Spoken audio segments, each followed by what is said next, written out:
अस्सलामु अलैकुम रहमतुल्लाहि तआला बरकातुहू। उम्मीद है कि आप हज़रात खैरियत से होंगे।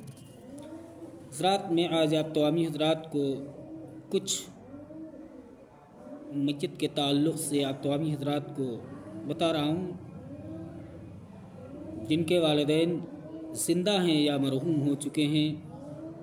ये सब के लिए वीडियो है कि इसे कायदे से समाअत करें और इस पर अमल करने की कोशिश करें। उम्मीद है कि आप हज़रात मेरा पूरा वीडियो देखेंगे और मेरे चैनल को सब्सक्राइब करके मुझे फॉलो और शेयर करेंगे। हज़रात माँ बाप का हक़ अदा करना है तो क्या करना है? माँ बाप को दफनाने के बाद ये बात याद रखें। वो बातें कौन सी हैं कि हक़ कैसे अदा होता है?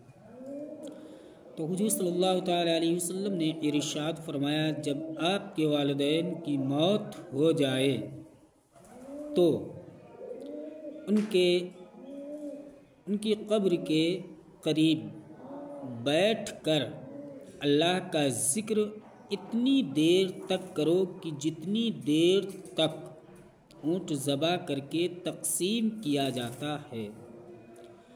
क्योंकि जब मैयत को दफनाया जाता है तो मैयत इस तरह परेशान होती है जिस तरह एक बंदा समंदर की लहरों में डूब कर मर रहा हो। जैसे कि समंदर की लहरें चल रही हैं, उसी में बंदा फंस जाए भंवर में और डूब रहा हो, कितना परेशान होता है। तो यूं ही मैयत को परेशानी होती है।